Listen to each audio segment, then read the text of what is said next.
عزاداران مظلوم سید الشہداء، ماہ رجب اپنے اختتام کی طرف رواں دواں ہے، مگر اسی ماہ رجب کے اختتام میں ایک عشق کا سفر ہے جو ابتدا ہو رہا ہے۔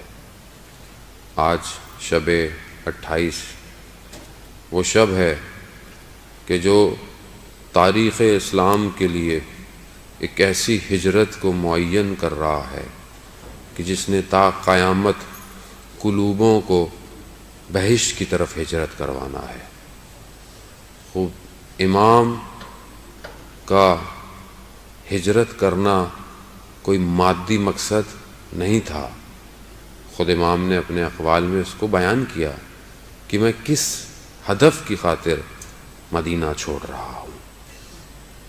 مدینہ سخت تھا امام حسین کے لیے چھوڑنا، وہ انشاءاللہ خدا توفیق دے کہ ہم اس پہ بات کر سکیں۔ خوب موضوع آپ کے سامنے واضح ہے، مجالس صاحب نے مجھ سے زیادہ سنی ہوئی ہوں گی اور تاریخی حقیقت سے بھی آپ واقف ہیں، لیکن بہرحال اس موضوع سے جو خدا ہمیں توفیق دے کہ ہم اس کو چند منٹ جو ہمارے پاس ہیں اس میں سمجھ پائیں، کہ ہم یہ دیکھیں کہ امام کا مقصد کیا تھا اور کیا وہی مقصد ہمارا ہے یا نہیں ہے۔ ہسٹری میں آپ کو سناؤں، تاریخ سناؤں اور آپ سنیں اور گھر کے چلے جائیں اور اس ہدف تک نہیں پہنچ پائیں کہ جس کے لیے امام نے قیام کیا، تو پھر فائدہ نہیں ہے، کیونکہ ہمارا بھی وہاں پہنچنا ضروری ہے۔ یہ جو ہجرتیں ہیں تاریخ اسلام میں، یہ با ہدف تھیں، یہ ایسے نہیں ہے کہ بس سوچا اور اٹھ کے اور چلے گئے۔ رسول خدا نے اگر مکہ سے مدینہ ہجرت کی ہے تو ہدف تھا، مقصد تھا، اور اسی وجہ سے کسی اور کو ہجرت کرتے وقت اپنی امانتوں کا امین نہیں سمجھا رسول خدا نے سوائے مولا متقیان کے۔ کیوں؟ کیونکہ ہدف تھا، اور ہدف الہی تھا، ہدف ذاتی نہیں تھا کہ میں کہیں جا رہا ہوں، میں آپ کو دے رہا ہوں، آپ چل، نہیں عزیزان محترم، کیونکہ ایسے شخص کو اپنے بستر پر سلانا تھا کہ جو سوئے تو لگے کہ رسول کی جگہ پہ حقیقی وارث سو رہا ہے، نہ کہ ساری دنیا کو لگے کہ نہیں، دسن ہر شخص، چاہے وہ دشمن ہو، چاہے وہ ملائکہ ہوں، چاہے وہ پروردگار ہو، اور نیند بھی مولا کائنات کہتے ہیں ایسی آئی کہ جو پھر کبھی نہ آ سکی۔ بستر رسول کا ہے، امانتیں رسول کی ہیں، اور مقصد الہی ہے، ہدف الہی ہونا چاہیے۔ ہدف الہی تھا مولا متقی، کوئی جان کا خوف نہیں کیا، باہر میان سے نکلی تلواریں انتظار کر رہی تھیں، مگر علی نے اس رات کو ان تلواروں کو نہیں دیکھا، اس وقت اس اپرچونٹی کو دیکھا کہ جو رسول مجھے دے رہے ہیں۔ یہی وجہ تھی کہ قرآن کی آیتیں پھر نازل ہو گئیں کہ کچھ لوگ ایسے ہیں جو اپنے نفسوں کا سودا اللہ کی رضا کے لیے کرتے ہیں۔ اللہ کی رضا کے لیے، یہی تو کہا کہ جنہوں نے اپنے نفسوں کو اللہ کی رضا کے لیے دے دیا، اللہ نے پھر اپنی ساری مرضیاں پھر انہی کو دے دیں۔ تو آج گھبرایا مت کریں کہ جب یہ کہتے ہیں کہ سب مولا کر سکتے ہیں، مولا کر لیں گے، مولا کے اختیار میں ہے، خدا نے دیا ہے مولا کے اختیار میں نے آپ نے تھوڑی دیا ہے مولا کے اختیار میں، اختیار ان کا ہے۔ کمال یہ ہے کہ ہم اپنے آپ کو بھی ان کے اختیار میں دے دیں، کمال یہی ہے۔ ہم بولے میرا بندہ، میرا ماں۔ بہرحال کی حدیث ہے کہ فضائل کی حدیث ہے کہ جب مولا متقیان سو رہے تھے تو پروردگار نے حضرت جبرائیل اور حضرت میکائیل دونوں پر افتخار کیا کہ دیکھو وہ میرا بندہ اپنی جان کو خطرے ڈال کر اپنے محبوب رسول کے لیے بستر پر سو رہا ہے۔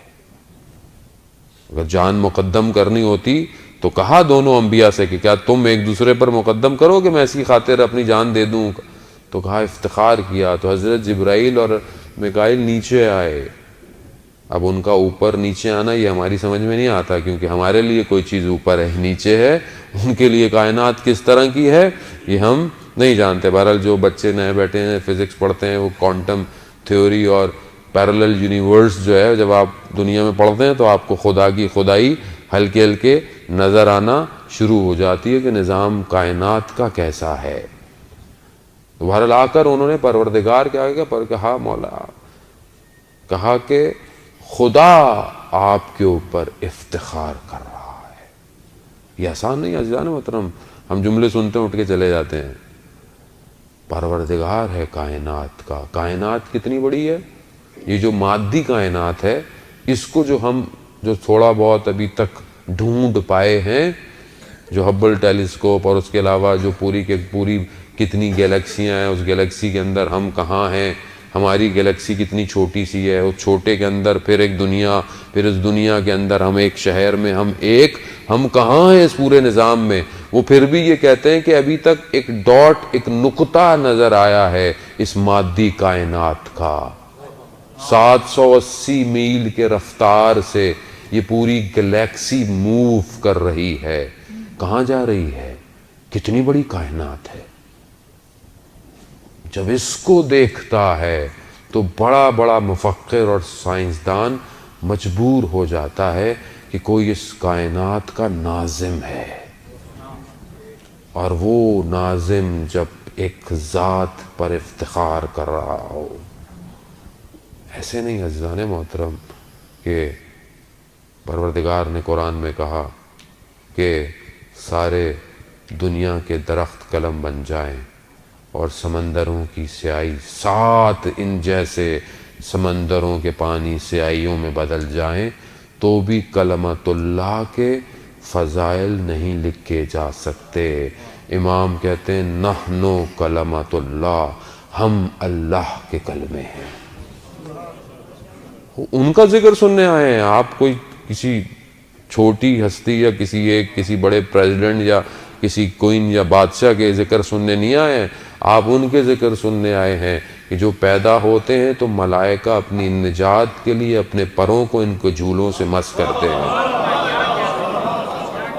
ان کی یعنی ہم اپنے آپ کو سمجھیں، ہم چھوٹے نہیں ہیں عزیزان محترم، یعنی ملائکہ انتظار کر رہے ہوں جن کے لیے۔ آپ امام کی رخصتی سننے آئیں، بہرحال ولادتیں ہیں انشاءاللہ، فضائل ہم اس میں توفیق ہوگی تو بیان کریں گے، یعنی اپنے آپ کو چھوٹا نہ سمجھیں، ہدف بڑا ہونا چاہیے زندگی کا۔ امام کی اس موومنٹ سے، امام کی اس ہجرت سے ہم کیا لے کے اٹھیں آج؟ یہ مہم ہے، ایک چیز لے کے اٹھیں، وہ امپورٹنٹ ہے۔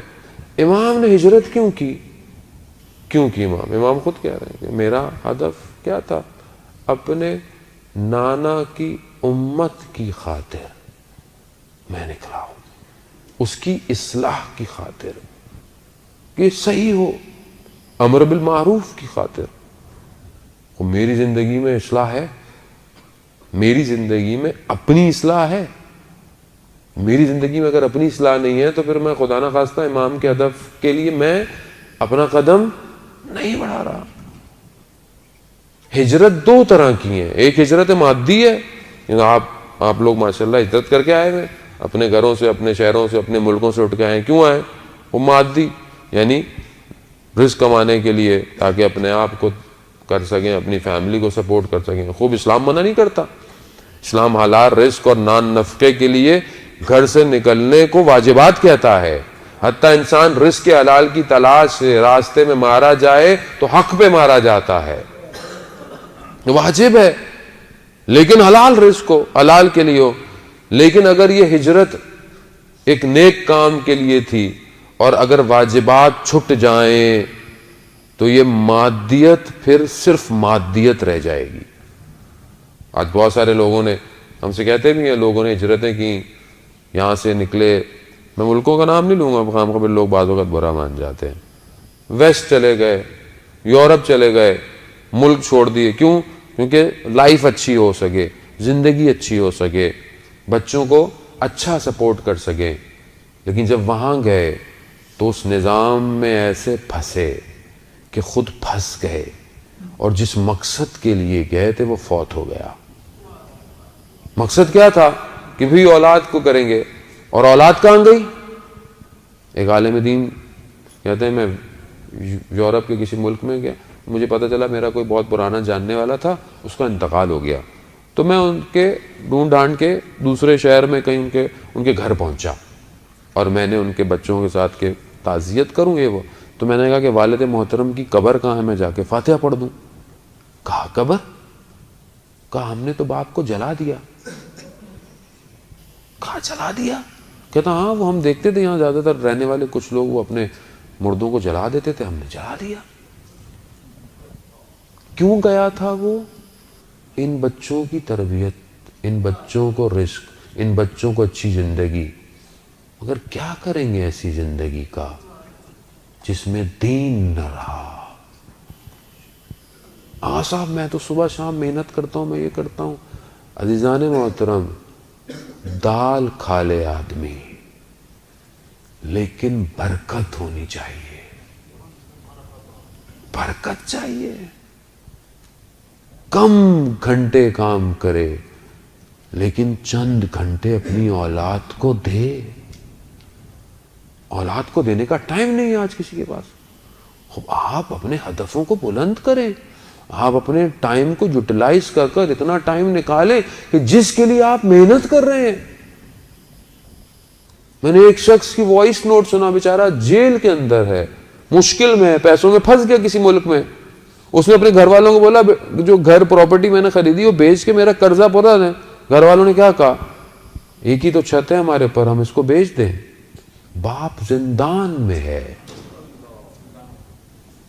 اس لیے باہر گئے تھے, اس لیے ہجرت کی تھی. کس لیے ہجرت کی تھی؟ مگر اسلام کی ہجرتیں کس لیے تھیں؟ اسلام کی ہجرتیں اسلام کے لیے تھیں. وہ مکہ میں مشکلات تھی, مدینہ میں اسلام قائم کرنا تھا, بہترین ہو گیا. امام حسین نے اپنے جد کے, اپنی جگہ کو, اپنے سب کچھ جہاں تھا چھوڑ دیا. کس لیے؟ اسلام کے لیے. اب ٹھیک ہے آپ جائیں, اچھی جگہوں میں پڑھائیں, اچھی یونیورسٹیز میں پڑھائیں, سب کچھ دیں, مگر جب اس کے پاس آخرت نہیں ہوگی تو آپ اس دنیا کو کہاں لے کے جائیں گے؟ یہ دنیا تو ایک دن روئی کے گالوں کی طرح بکھر جائے گی, پہاڑ ریزہ ریزہ ہو جائیں گے, بڑی بڑی اسکائی اسکریپرز بلڈنگیں ہوا میں بکھر جائیں گی, سب فنا ہو جائے گا. مگر کیا یقین نہیں ہے؟ یا تو بولے میں یقین نہیں ہے, ہمیں اس پہ یقین نہیں ہے, یہی زندگی ہے, تو پھر ہم بحث ہی نہ کریں. لیکن یقین ہے, کیونکہ پھر بھی میں اپنی بلڈنگ بنانے میں لگا ہوا ہوں. عزیزان محترم, قبر بنائیں, وہ بلڈنگ ہے کہ جو ہم فیہا خالدون کو جوڑے گی. یہاں پہ میں رہ لوں, دین نہ ہو. لیکن ایسا نہیں ہے, یہ کلی نہیں ہے کہ میں نے ایسے لوگوں کو بھی یورپ میں دیکھا کہ واقعاً جنہوں نے ہجرت کے اندر ہجرتیں کی, یعنی گویا وہاں گئے لیکن وہاں جا کر سختیاں جھیل کر اپنے گھروں کو امام بارگاہوں کے قریب رکھا. کیوں قریب رکھا؟ کہ کم از کم جمعرات کو بچہ دعائے کمیل سننے جائے گا, ہفتے اتوار کو مدرسے والے اسکول میں جائے گا. اور میں نے ایسے بچے دیکھے عزیزان محترم, ایسے بچے موجود ہیں جو وہیں پہلا بڑے بڑے, وہیں کی یونیورسٹیز, وہیں کا سب کچھ, مگر میں نے ان سے دیندار اپنے شہروں میں بھی ایسا بچہ نہیں پایا. کمال ہے. کیوں؟ کیونکہ انہیں سمجھ میں آ گیا کہ اگر یہاں بچانا ہے تو دین ہی ہے جو بچے کو بچائے گا. دین سے منسلک رکھو. اس لیے ہم کہتے ہیں بچوں کو لے کر آیا کریں مجلسوں میں, نہ چھوڑ دیں بچوں کو. بعض امام بارگاہوں میں بچوں کے لیے کنڈر گارڈن بنایا ہوتا ہے کہ بچوں کو یہاں چھوڑ دیں, وہ کنڈر گارڈن میں رہتا ہے, بڑا ہو کے کسی اور گارڈن میں رہتا ہے. وہ پھر یہاں بٹھائیں اس کو خوب شور مچاتا ہے, مچانے دیں. ایک دفعہ بیٹھے گا, 2 دفعہ بیٹھے گا, 4 دفعہ, اسے بھی ادب آ جائے گا کہ مجلس میں کیسے بیٹھتے ہیں. مگر مجھے اور آپ کو میرے والدین مجلسوں میں نہیں لے کے گئے تھے کیا؟ ہمیں نہیں آگے بٹھایا تھا کہ بیٹا بیٹھو جیسا بھی ہے؟ ہمیں تو نہیں پتا تھا, ہمیں تو نہیں پتا ہوتا تھا. مجھے یاد ہے میں چھوٹا سا تھا, ایک مجلس میں بیٹھا ہوا تھا, میں رو رہا ہوں آگے بیٹھا ہوا, مجھے ذاکر نے اٹھا لیا وہاں سے, نہیں پتا اس کا وہی اٹھانا میرے لیے یہاں بیٹھنے کا مناسبت بن گیا. اٹھایا اس نے لوگوں کو دکھایا کہ یہ بچہ کیوں رو رہا ہے حسین کے لیے. میرا کمال نہیں ہے عزیزان محترم، ماں باپ کا کمال ہے. یہ ضروری ہے ذکر کو اور ان ایام کو بتاتے رہیں. ہم لوگ خود متدین لوگ، مسلمان لوگ، پتہ ہی نہیں ہوتا ہم لوگوں کو تاریخیں گزر جاتی ہیں. ہمارے ہاں جو ہے وہ بعض اوقات تاریخوں میں خوشیاں ہو رہی ہوتی ہیں، بعض ایام میں ہم ایک دوسرے کو برتھ ڈے وش کر رہے ہوتے ہیں. خدا کا خوف کریں کہ شہادت امام ہے. آپ کی میری برتھ ڈے کہاں ہے؟ یہ سال گرا تو سال گرا ہے، یعنی ایک سال گر رہا ہے، اس پہ خوشی نہیں منائیں، اس پہ روئیں کہ کیا کیا میں نے پچھلے سال اور اب میں کیا کر رہا ہوں. مولا متقیان حضرت علی ابن ابی طالب علیہ الصلوۃ والسلام، اللہم صلی علیہ، کہ اگر تمہارا آج تمہارے کل سے بہتر نہیں تو تم خسارے میں ہو. خسارے میں ہوں میں اگر آج میرا کل آج سے بہتر نہیں ہے. فکر نہیں ہے، تفکر نہیں ہے، ذکر نہیں ہے، عبادت نہیں ہے.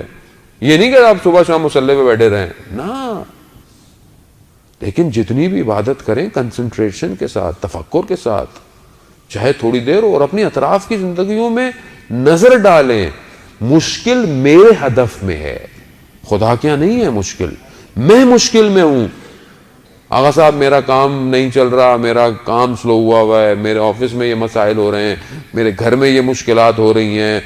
عزیزان محترم، کبھی تھوڑی دیر تنہائی میں بیٹھیں، اپنی طرف نگاہ ڈالیں، اپنے اندر نگاہ ڈالیں. آپ کو خود اپنی گراہیں نظر آنا شروع ہو جائیں گی، کیونکہ ہم اپنی طرف نہیں دیکھتے، ہم سب باہر دیکھ رہے ہیں. اس نے ایسا کیا، وہ ایسا کرتا ہے، وہ ایسا ہے، یہ ایسا ہے. اور جو تھوڑا بہت ہمیں تنہائی کا ٹائم ملتا ہے وہی ہم ٹی وی دیکھتے رہتے ہیں. اور ہمارے ٹی وی میں کیا دکھاتے رہتے ہیں؟ وہ ہمیں تو گھمائے جا رہے ہیں بار بار. ہم تو ذہنی طور پر فقیر ہو گئے اور ہمارے پاکستانی ٹی ویوں کے اینکر جو ہے وہ کروڑ پتی ہو گئے. ہم سے دیکھ رہے ہیں، ہمارا شعور ہی نہیں ہے. ہم اپنے شعور کو بلند کریں. عزیزان محترم، اس امام کے ماننے والے ہیں کہ جس نے اپنا سب کچھ خدا کی توحید کے لیے قربان کیا تھا، جس کی نگاہیں عرش پر تھیں، جس کے لیے عرش پر لکھا ہوا تھا ان الحسین مصباح الہدی و سفینۃ النجات. عرش پہ لکھا ہوا ہے، اور میں خاک میں اپنے آپ کو ڈھونڈ رہا ہوں. بلند کریں اپنی سوچوں کو. ہدف مہم ہے. میری زندگی کا ہدف کیا ہے؟ میں کیوں پیدا ہوا ہوں؟ میں کیوں یہ کام کرتا ہوں؟ میں کیوں پڑھ رہا ہوں؟ پتہ ہونا چاہیے مجھے، تاکہ میں اسی کے اندر سے اپنے زاویے نکالوں. خاص طور پہ جوانوں کے لیے سب کچھ بغیر ہدف کی زندگی گزر رہی ہے. مقصد نہیں ہے زندگی کا. کیسے ہو سکتا ہے کہ جب پروردگار کہتا ہے کہ میں نے پتوں کو بھی بغیر مقصد کے خلق نہیں کیا، تو اشرف المخلوقات بغیر ہدف کے خلق ہوگی؟ میرا بھی تو کوئی مقصد ہوگا. عزیزان محترم، اسی توجہ نے تو ہلایا میرے جیسے خاک میں پڑے ہوئے شخص کو کہ تمہاری زندگی کا کیا ہدف ہے. یہی ہے کہ صبح جاؤ نوکری کرو، شام کو گھر آؤ، واپس آؤ، پھر گا. تو میرے ایک دوست تھے، وہ شاعر تھے، آرٹسٹ تھے، کہنے لگے کہ یار یہ بھی کوئی ہدف ہے زندگی کا؟ بندہ صبح جائے شام کو واپس آ جائے. کوئی تو کام ایسا ہو کہ انسان توجہات کے ساتھ، کوئی تو ذرہ ہم بھی اس پتھر کے بے شک چھوٹے سے ذرے کی طرح بنے کہ جب وہ ساکت جھیل کے اوپر گرایا جاتا ہے تو اپنے حدود میں وائبریشن پیدا کرتا ہے. اتنا تو بنوں میں کہ جس معاشرے میں ہوں تھوڑی تو وائبریشن پیدا کروں میں معاشرے کے اندر. لیکن اس کے لیے جب تک میرا ہدف بلند نہیں ہوگا، جب تک میری روح بزرگ نہیں ہوگی. جنان محترم، ایک ہجرت مادی ہے، ایک ہجرت مانوی ہے. ایک مانوی ہجرت فزیکلی جانے سے نہیں ہوتی ہے، باطن کے ٹریول کرنے سے ہوتی ہے. میں باطنی طور پر کیسا تھا، اتنی مجلسیں سننے کے بعد اب میرے باطن میں کتنا فرق پڑا ہے. خوب اس ہجرت کو کریں. اس ہجرت کو کوئی نہیں روک رہا آپ کو. آپ کو مانویت کو تو کسی نے نہیں پکڑا ہوا. آپ کو سڑکوں پہ سگنل آپ کو روک دیتا ہے کہ ابھی سگنل کھلے گا، ٹریفک ہے، رش ہے، لیکن آپ کے معنویت کو تو کوئی نہیں روک رہا. کون روک رہا ہے؟ میں خود روک رہا ہوں. میں اپنے آپ کو درک نہیں کر پا رہا. پروردگار نے جب انسان کو خلق کیا تو کہا کہ میں نے اس کو خاک سے خلق کیا اور پھر اپنی روح کو اس میں پھونکا. یعنی خاک مادہ ہے اور روح معنویت ہے. اب جب یہ دونوں کمبائن ہوئی تو انسان بنا. اور افسوس یہ ہے کہ جب میں اس دنیا میں آیا ہوں تو میں صرف اپنے مادے پہ توجہ دے رہا ہوں. یعنی میرے کپڑے اچھے ہونے چاہیے، میری شکل اچھی ہونی چاہیے، میری صحت ایسی ہونی چاہیے. میں لقمہ کا ذائقہ تو صرف یہیں تک ہے، پیچھے جا کے تو سب ایک جیسے ہیں. لیکن ساری میری کوشش کس پر ہے؟ کتنی میں نے کوشش کی کہ اس بدن کے ساتھ، ٹھیک ہے اس کا بھی خیال رکھنا ہے کیونکہ اچھا بدن ہوتا ہے تو روح کو اچھی اپلفٹ کرواتا ہے، لیکن کتنی میں نے روح کی خوراک دی، کتنا میری وہ روح پرواز کرتی اور حرکت کرتی، کتنا میں نے کام کیا. میں متوجہ ہوں بھی کہ نہیں ہوں، مجھے پتہ ہی نہیں ہے. میں تو اتنا مادے میں ہو گیا ہوں کہ مجھے پتہ ہی نہیں کہ روح ہے بھی یا نہیں ہے. اور جب اس روح کو صحیح خوراکیں نہ ملیں عزیزان محترم تو پھر یہ روح اصل ڈاکٹروں کے پاس جانے کے بجائے عاملوں کے پاس جاتی ہے، جو ذائچے بنا رہے ہیں، رمل کر رہے ہیں، یہ تعویذ دے دو، وہ تعویذ دے دو. آج معاشرہ بھرا پڑا ہے اس سے. آج آپ کے معاشرے میں ذرا سا پاؤں سلپ ہو جائے کسی کا تو وہ کسی نے جادو کر دیا. فارغ بیٹھے ہوئے لوگ آپ کے اوپر جادو کرنے کے لیے. معاشرہ ایسا ہو گیا ہے. روح کو کہیں نہ کہیں تو جانا ہے، جب اس کو صحیح جگہ نہیں ملے گی تو وہ، اور سب نے اپنی دکانیں بہترین بنائی ہوئی ہیں. ایک ایک پتھر جو ہے لاکھوں کروڑوں کا بیچ دیتی ہے پبلک. یہ پہن لیں آپ کی زندگی گئی. سوچیں آپ اشرف المخلوقات پتھروں کا محتاج ہو گیا. وہ سنت ہے پہننا، جو مولا نے کہا اس کو پہنیے، سنت ہے. مومن کی نشانیوں میں سے عقیق پہننا، وہ مومن کی نشانی بنے، نہ کہ غلامی بن جائیں کہ یہ ہوگا. مول صاحب پتھر پہنے کیا ہوگا پتھر؟ میں نے کہا ہمیں تو خود نہیں پتا. مول صاحب پتھروں کی شناخت ہے آپ کو؟ میں نے کہا انسان کی شناخت ہے، پتھروں کی شناخت تو ہمیں بھی نہیں آتی ہے. بھائی پہن لیں، نہیں یہ بتائیے وہ بتائیے، اس میں بال آ گیا ہے کیا ہے. دنیا آسمانوں پہ، وہ اسپیس ایکس کا جو مالک ہے وہ روڈ سٹار ٹیسلا کو اسپیس پہ بھیج رہا ہے.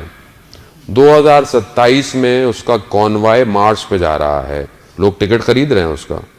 تو میں نے بعض جگہ بولا، میں نے بھی اس کو بولا میرے لیے بھی ایک ٹکٹ خرید لے بھائی. میں نے کیوں؟ میں نے کہا یہاں کی پبلک کو تو میری باتیں سمجھ نہیں آتی، شاید مارس میں ہی کوئی سن لے ہماری باتیں. وہ ہم تو یہیں گھسے ہیں، یہ کیسے ہوگا وہ کیسے ہوگا. باہر آئے عزیزان محترم، یہ ہدف ہے زندگی ہے، ثواب ہے. بہت سارے پتھر ثواب ہے پہننا، در نجف ثواب ہے پہننا. پھر وہ پہنے. جوتے کیسے ہوں، فلانا کیسا ہو، یہ کیسا ہو. 1400 سال بعد قوم یہیں پھنسی ہوئی ہے. کیسے پرواز کرے گی یہ؟ کہاں پرواز کرے گی یہ؟ آنے والا کائنات کا امام ہے. کائنات کا امام ہے کہ جس کے لیے کائنات ہاتھ میں ہے. صرف یہ معذرت کے ساتھ رضویہ انچولی اور الہ آباد اور لکھنؤ پہ امام نے نہیں آنا ہے کہ ہم سمجھ رہے ہیں کہ یہ ہمارا امام ہے. کائنات کا امام ہے. وہ پتا ہے کہ ان کو پتا تھا کہ لوگ مارس پہ بھی جائیں گے، وہاں پہ بھی امامت ان کے اوپر آئے گی. امام وہی ہے. یہ تخیلات نہیں ہیں عزیزان محترم. گاڑیاں ہوا میں اڑیں گی، اڑ رہی ہیں. آپ کے یہاں تو 220 میں ٹیکسی بننے والی ہے، ٹیسٹ ڈرائیو بھی ہو گیا اس کا. ہوا میں فضا میں چیزیں جائیں گی، سب جائے گا. میں کہاں پرواز کر رہا ہوں یہ مہم ہے. کیا میرے حدود اس مادے میں پھنسے ہوئے ہیں یا نہیں؟ میرا وجود ملاکوت میں پرواز کرنا چاہتا ہے. ایک عارف بزرگوار کہتے ہیں کہ میں اماموں کے علاوہ باقی حرموں میں نہیں جاتا تھا، امام زادے یا صاحب کے. میں سمجھتا تھا صرف فیض جو ہے وہ ائمہ کے حرم سے ہی ملتا ہے. وہ ایک دن کہتے ہیں میں مدائن کی طرف وہ جو کسرا کا وہ جو قلعہ تھا وہاں دیکھنے چلے گئے تو جا کر رکے تو حضرت سلیمان فارسی کی قبر جو تھی وہ قریب میں تھی. اب جب وہاں پہنچ گئے، ہدف وہ نہیں تھا لیکن پہنچ گئے، تو چلے 2 رکعت نماز پڑھ لیں. وہ کہتا ہے خود حضرت سلیمان فارسی نے ہمارا استقبال کیا، خود وہ وجود ظاہر ہوا اور ایسا تھا کہ اس میں کوئی بھی نقطہ کسی عیب کا ہمیں نظر نہیں آ رہا تھا، اور وہ وجود اتنا پاک تھا کہ اس نے ہمارے وجود کو ہلا دیا. کیسے نہ ہلاتا؟ سلمان و منا اہل بیت، سلمان ہم اہل بیت میں سے تھا. کہاں پہنچا دیا حضرت سلمان کو کہ آج بھی ان کا وجود دے رہا ہے. علامہ طباطبائی کہ آپ کی صلوات ان کے درجات میں اضافہ فرمائے. اللہم صلی علی محمد. خوب موضوع ذہن میں رکھیے گا، مانوی ہجرت. علامہ طباطبائی کے بھائی حسن طباطبائی، حسن الہی طباطبائی، وہ بھی آیت اللہ قاضی کے شاگرد تھے. تو انہوں نے شاگرد سے پوچھوایا کہ استاد سے پوچھو کہ یہ جو حضرت سلیمان نبی جو تھے، یہ جو پرواز کرتے تھے اپنی پوری کیبنٹ کو لے کے، یہ مادی تھا یا مانوی تھا؟ یعنی صرف روحانی تھی یعنی کوئی مادی فیکٹر بھی تھا؟ تو استاد نے کہا کہ اس وقت کے دور میں جو مخلوقات تھیں ان میں سے ایک ابھی باقی ہے، تو میں اس سے پوچھ کے بتاؤں گا. وہ شاگرد کہتا ہے کہ ہم ساتھ ساتھ چلے پہاڑوں میں، وادیوں میں کہیں، تو دیکھا کہ ایک عجیب سی مخلوقات آئی، اور استاد نے کہہ رہا پتہ نہیں کس زبان میں گفتگو کی. پھر واپس آئے، کہا کہ میں نے اس سے پوچھا، یہ اس وقت موجود تھا. اس نے کہا کہ پروردگار نے ہوا کو حضرت سلیمان کے لیے تسخیر کیا ہوا تھا، ہوا کنٹرول میں تھی، اسی لیے اس ہوا کے کنٹرول کے ساتھ وہ اس ہوا پر پرواز کرتے تھے. عالم دین ہے، اور یہی تو تھا آیت اللہ قاضی کا دعویٰ کہ میں وہ سوالات جانتا ہوں جو ظہور کے وقت امام زمانہ سے کیے جائیں گے. مانوی پرواز ہے. میں کتنی پرواز کرتا ہوں مانوی؟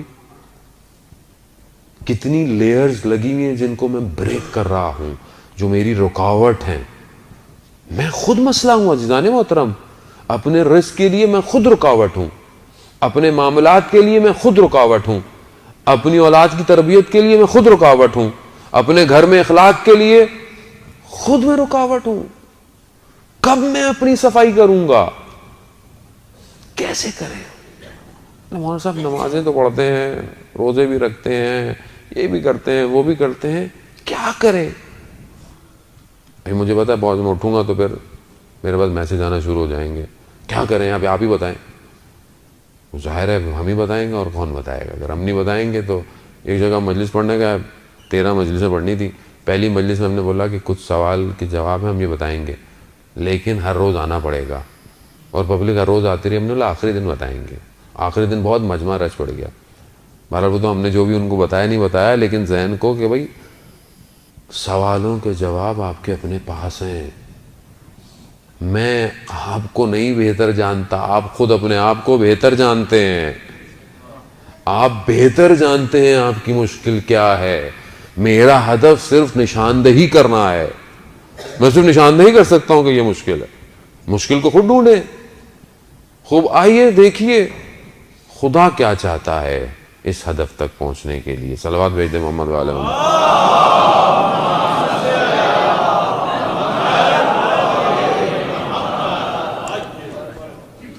خود پروردگار نے حضرت موسیٰ نبینا علیہ الصلوۃ والسلام سے پوچھا، اے موسیٰ تم میرے لیے کیا کرتے ہو؟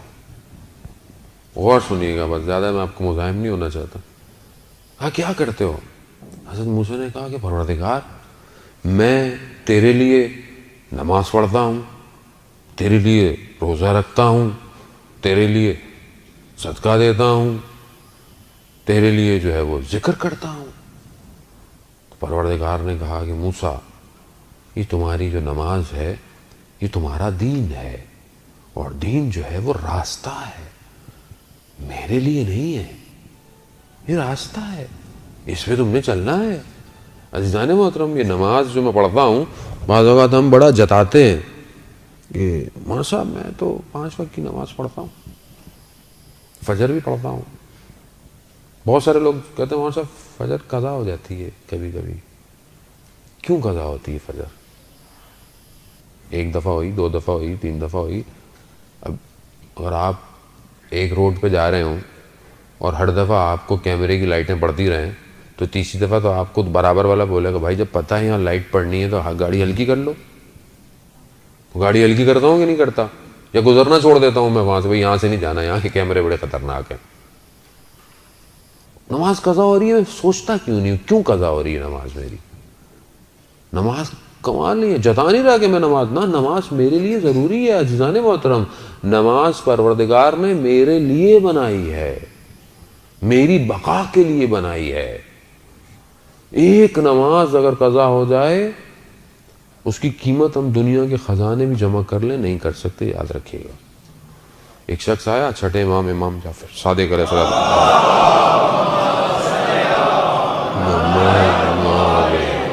امام کی خدمت میں آیا کہ مولا میں سفر پہ تجارت پہ جانا چاہتا ہوں، استخارہ دیکھیں۔ استخارہ برا آیا، بد آیا۔ کچھ عرصے بعد واپس آیا، کہا کہ ابن رسول اللہ آپ نے تو کہا تھا برا آیا، لیکن مجھے تو اس تجارت میں بڑا فائدہ ہوا، بہت پروفٹ ہوا۔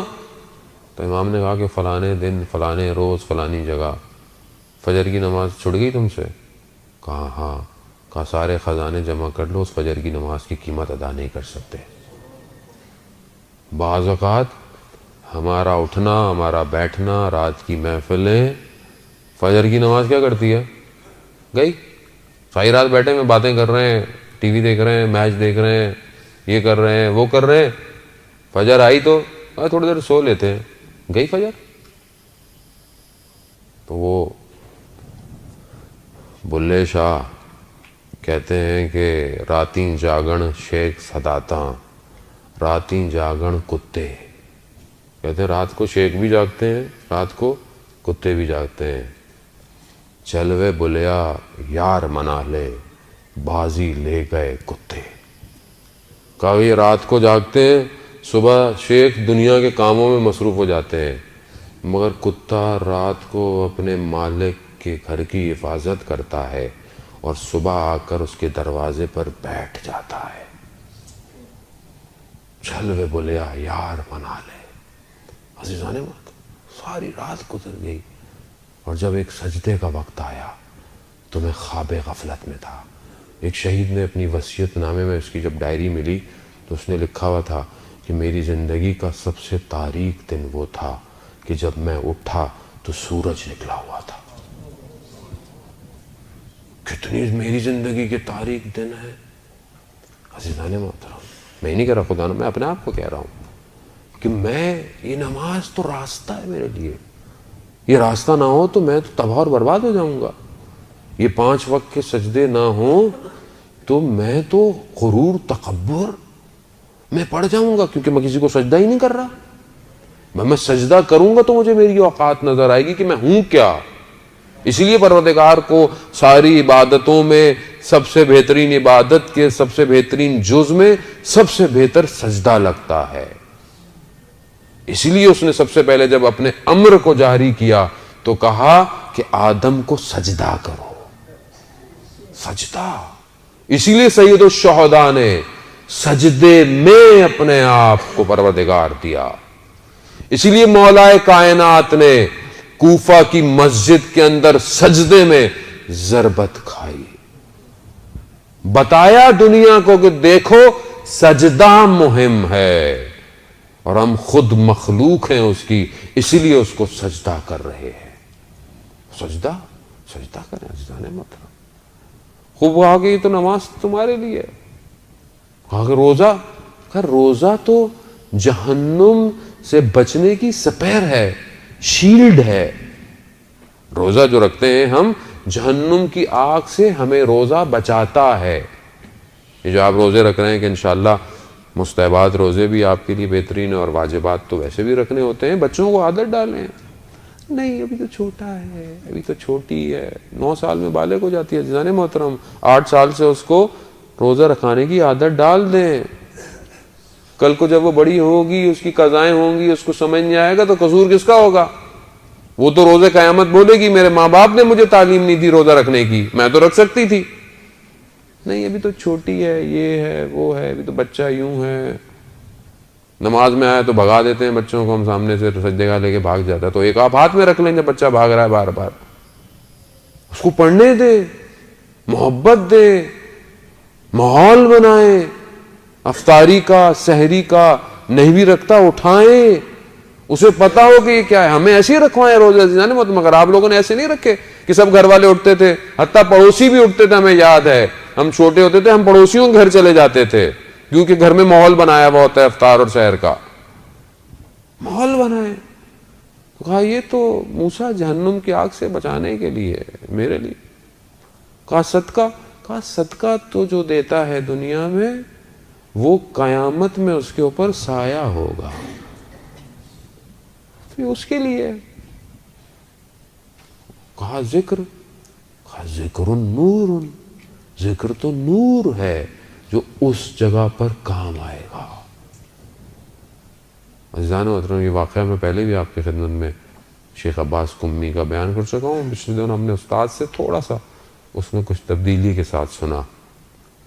کہتے ہیں کہ 2 قزوین کے طالب علم تھے، مشہد مقدس میں پڑھتے تھے. پرانی بات ہے، اس ٹائم لائٹ فائٹس اتنی نہیں ہوتی تھیں. ایک شمع گلیوں میں روشن کی جاتی تھی اور رات تک وہ شمع، اس کا جو تیل ہوتا تھا وہ ختم ہو جاتا تھا. تو وہ کہتے تھے کہ ہم جہاں رہتے تھے ہم نے یہ عہد کیا ہوا تھا کہ ہم اپنے مدرسے سے، مشہد میں مولا کا حرم ہے، ہم فجر وہیں پڑھیں گے. تو کہتے وہ 10 منٹ کا راستہ صبح کے وقت اتنا اندھیرا ہوتا تھا کہ برابر والا نہیں دکھائی دیتا تھا. ہم دیوار کے سہارے پکڑ پکڑ کر آدھے گھنٹے میں حرم پہنچتے تھے. کہتے ایک دن ہم رات کو اس طرح نکلے جانے کے لیے تو ہم نے دیکھا کہ دور سے کوئی نظر آ رہا ہے. جہاں برابر والا نظر نہیں آتا تھا وہاں سے کوئی شخص چلتا ہوا نظر آ رہا ہے. اس کے وجود سے کوئی نور نکلتا تھا اور پھر بجھ جاتا تھا، پھر نور نکلتا تھا، پھر بجھ جاتا تھا. جیسے ہی قریب دیکھا تو وہ کوئی اور نہیں تھا، وہ شیخ عباس قمی تھے جو سبحان اللہ لا الہ الا اللہ کہتے تھے تو ان کے وجود سے نور نکلتا تھا. شیخ عباس قمی جانتے ہیں نا کون ہے؟ مفاتیح الجناح کی جو دعاؤں کی زیارتوں کی کتاب ہے. آج ہر گھر میں، آج ہر مسجد میں، آج ہر موبائل میں مفاتیح الجناح موجود ہے. اس بندے کا اخلاص تھا جس کی کتاب آج پوری دنیا میں موجود ہے. شیخ عباس قمی ذکر ایسا کیا کہ وجود کو نورانی کر دیا. بار ہمارے استاد کہتے ہیں پھر بھی یہ نور پھر بھی دنیاوی نور ہے، قیامت کا نور کچھ اور ہے. اسی لیے جب ایک دفعہ رسول خدا حضرت محمد مصطفیٰ صلی اللہ علیہ وسلم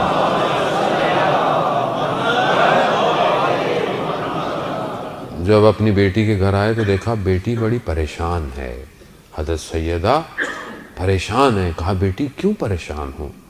کہا بابا مجھے قیامت کے منظر نے پریشان کیا ہوا ہے کہ جب سب عریاں ہوں گے، لباس نہیں ہوں گے، مجھے اس وقت نے بہت پریشان کیا ہوا ہے.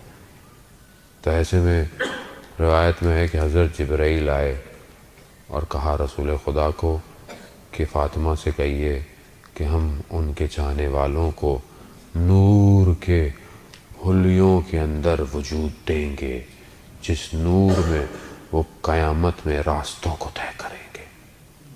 عزیزان محترم یہ ہمارا کمال نہیں ہے، یہ اس در کا کمال ہے کہ بی بی کی ناراضگی کو پروردگار بھی نہیں برداشت کر رہا. نہ جانے اس وقت امت نے کیسے ناراض کر دیا بی بی کو. اللہ اکبر. عزیزان محترم، حدیث آگے بڑھی تو حضرت موسیٰ کہنے لگے پروردگار پھر میں کیا کروں، خود ہی میری رہنمائی کر، یہ سب تو ہے تو تیرے لیے کیا کروں میں.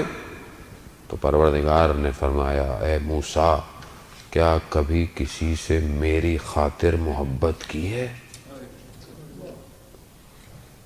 کہا کہ میری خاطر محبت کرو اور میری ہی خاطر دشمنی کرو. مقصد پروردگار ہے. یعنی اگر کسی سے محبت کر رہے ہیں تو کیوں کر رہے ہیں؟ پروردگار تیری خاطر. مولا متقیان نے اپنے 2 فرزندوں کو کہا کہ بیٹا میں تم دونوں سے بہت محبت کرتا ہوں.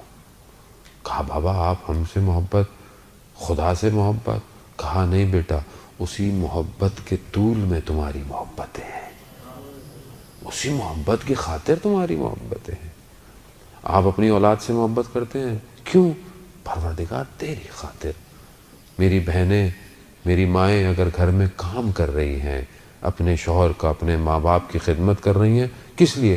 کہیں پروردگار تیری خاطر کر رہی ہوں.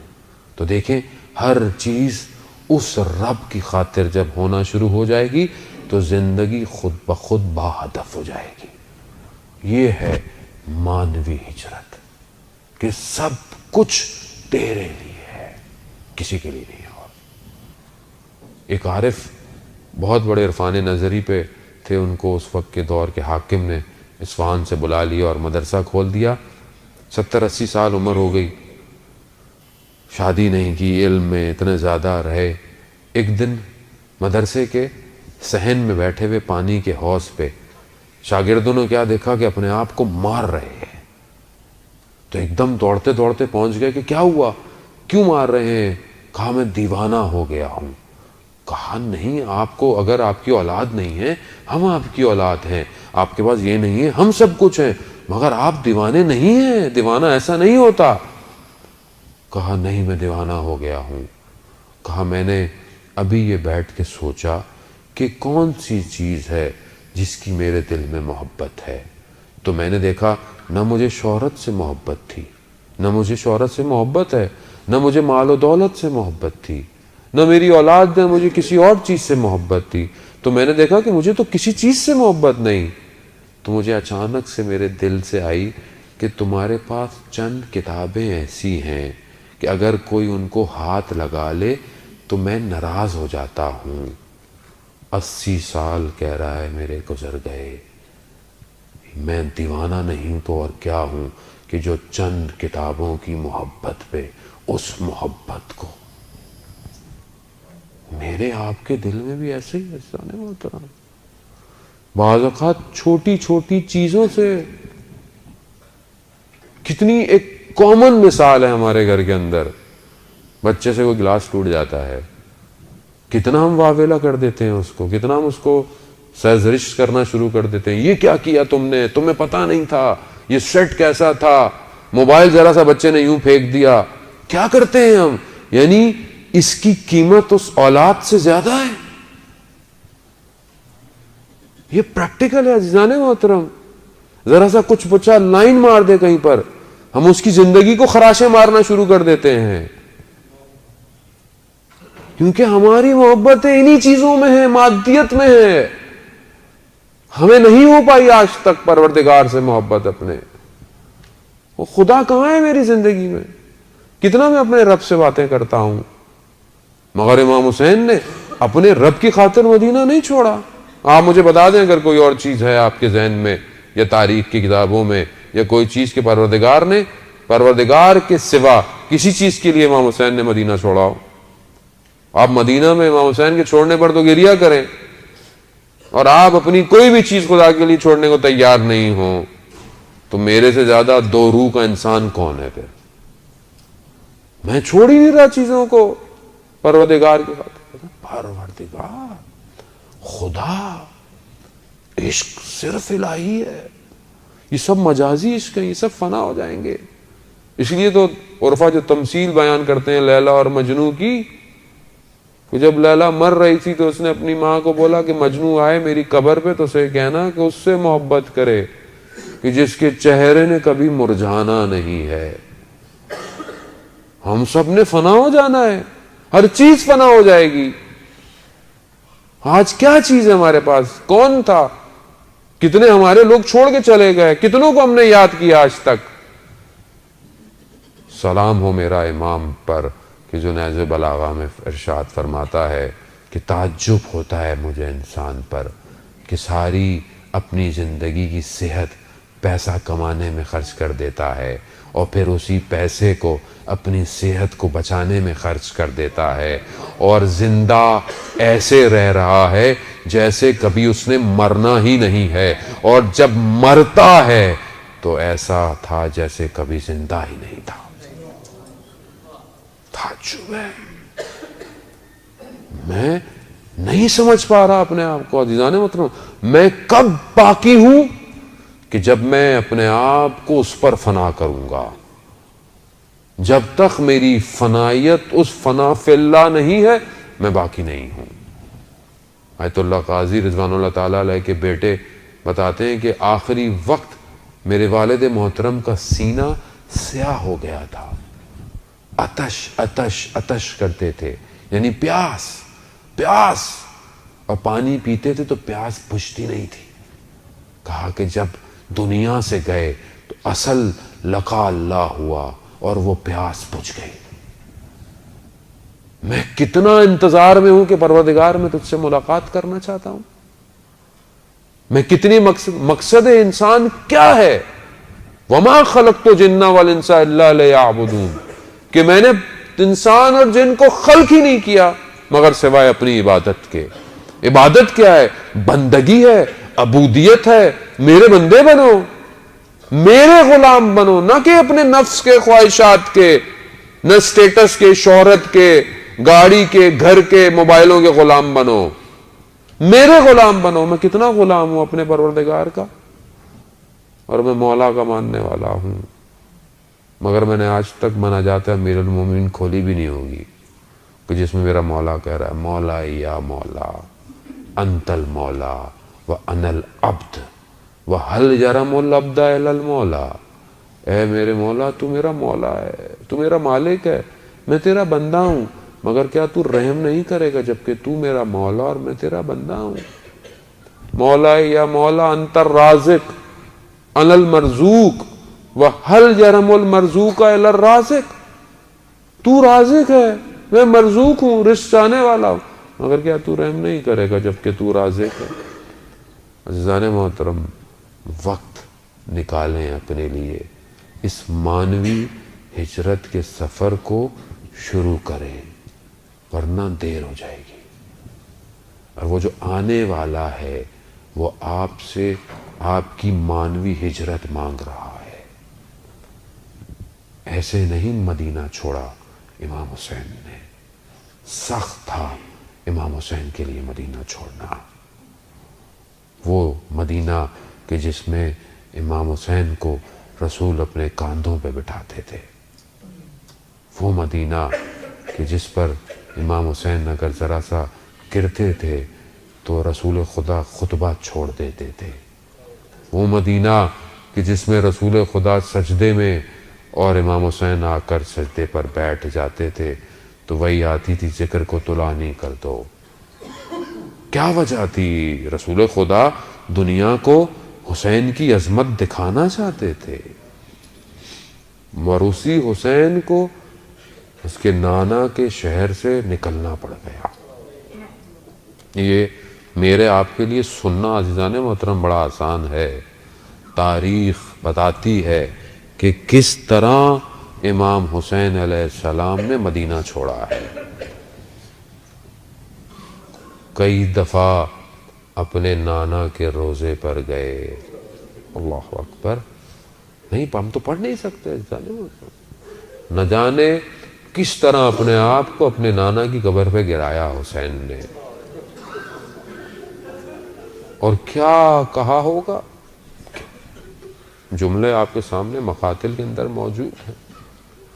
میں تو حال دل بیان کر سکتا ہوں کہ سوچو امام حسین نے کہا ہوگا کہ میرے نانا، کہ وہ مدینہ جس میں آپ نے مجھے سیر کرائی، وہ مدینہ جس میں آپ نے میری اتنی عظمت کو دکھایا ہوگا، آج آپ ہی کی امت نے مجھے مجبور کر دیا، نانا میں آپ کا شہر چھوڑ کے جا رہا ہوں۔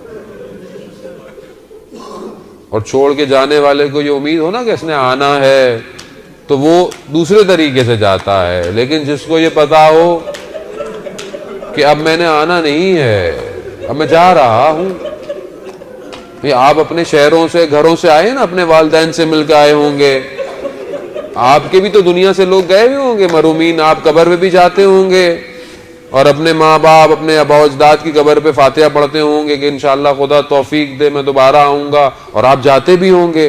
آپ کے جو عزیزی ماں باپ یا کوئی رشتہ دار ہوں تو آپ فوراً جا کر کوشش کرتے ہوں گے پہلے اپنے باپ کی قبر پہ جاؤں، پہلے اپنی ماں کی قبر پر جاؤں، کیوں؟ بہرحال میں بڑی دور سے سفر کر آیا ہوں۔ عزیزان محترم، آپ کو تو امید ہے، مگر میرے حسین کو یہ امید نہیں، قطعی یقین تھا کہ میں نے اب واپس نہیں آنا۔ تبھی تو روایتوں میں ہے کہ کئی دفعہ جانا ہوا اور اتنا گریہ کیا کہ غش کھا کر گر گئے۔ اللہ اکبر، اللہ اکبر، کس طرح میرے مولا اپنے نانا سے جدا۔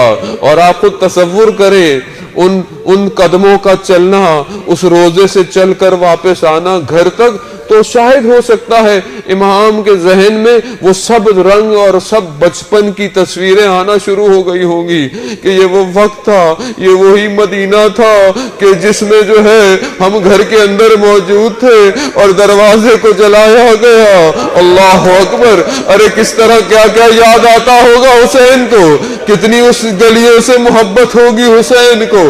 نہ جانے جب کوچہ بنی ہاشم سے گزرے ہوں گے تو کیا سوچا ہوگا۔ میری تو ہمت نہیں سادات ہونے کی وجہ سے کہ میں اپنی ماں کی مظلومیت کو پڑھوں۔ ارے کوئی اپنی ماں کی مظلومیت بھی بیان کر سکتا ہے۔ میں امام زمانہ سے معافی مانگوں گا، مولا میرے اندر طاقت نہیں وہ بنی ہاشم کے واقعے بیان کروں۔ ہاں نہ جانے کس طرح امام حسین آئے ہوں گے، اس گھروں میں آئے ہوں گے، وہ وقت بھی یاد آیا ہوگا، وہ مدینہ بھی یاد آیا ہوگا جب بھائی حسن کے بدن کو تیروں سے پیوست لائے ہوں گے، نہ جانے تیر نکالنا یاد آیا ہوگا، اور کتنے وہ لمحات جو اپنے بھائی کے ساتھ گزارے وہ بھی یاد آئے ہوں گے۔ اجرکم اللہ عزیزان محترم، رو لیجئے، 28 رجب ابتدا ہے کربلا کی۔ اب آپ کا رونا شروع ہو گیا، میں اور آپ تو آج رو کر چپ ہو جائیں گے۔ ارے یہ اہل بیت آباد سے اپنے گھروں سے جو گئے ہیں، نہ جانے کس طرح چہرے دوبارہ نظر نہیں آئے مدینہ کو۔ آج مدینہ جس علی اکبر کو دیکھ رہا ہے، اب وہ علی اکبر نہیں آئے گا۔ آج مدینہ جس عباس کو دیکھ رہا ہے، اب عباس نہیں آئے گا، اب قاسم نہیں آئے گا، اب جو گیا عزیزان محترم، اب خون آلودہ کرتے آئیں گے مدینہ میں۔ مدینہ والوں اب برداشت کر لو، یہ جانا آسان نہیں تھا اہل بیت کا، یہ بڑا سخت تھا۔ عزیزان محترم، میں مفصل نہیں پڑھ سکتا، میں تیزی سے منازلوں کو طے کرتا ہوں۔ نہ جانے امام حسین آئے ہوں گے، کیا کیا کہا ہوگا، کس کس کو سمجھایا ہوگا، کس کس کو چھوڑ کر جا رہے ہوں گے، چھوڑنے والوں کو کتنا غم ہوگا، جانے والوں کو کتنی بے چینی ہوگی۔ کس طرح کاروان تیار ہوا، کاروان تیار ہوا، عماریاں لگی، اب ایک کو سوار کرایا جا رہا ہے، ایک ایک سوار ہو رہا ہے۔ میرا سلام ہو اس ثانی زہرا پر کہ جس کو عماری پر سوار کرنے کے لیے ایک طرف عباس ہے، ایک طرف علی اکبر ہے۔ نہ جانے کس طرح اپنی پھوپھی کو چلایا ہوگا، شان سے سوار کیا ہوگا، کس شان و شوکت سے میری بیبیاں محمل میں بیٹھی ہوں گی، کتنا پردے کا انتظام ہوگا، شب کی تاریکی ہوگی کہ کوئی دیکھ نہ لے ان سادانیوں کو، کوئی اس اہل بیت کی خواتین کو دیکھ نہ لے۔ نہ جانے کس شوق سے ارے چھوٹے چھوٹے بچے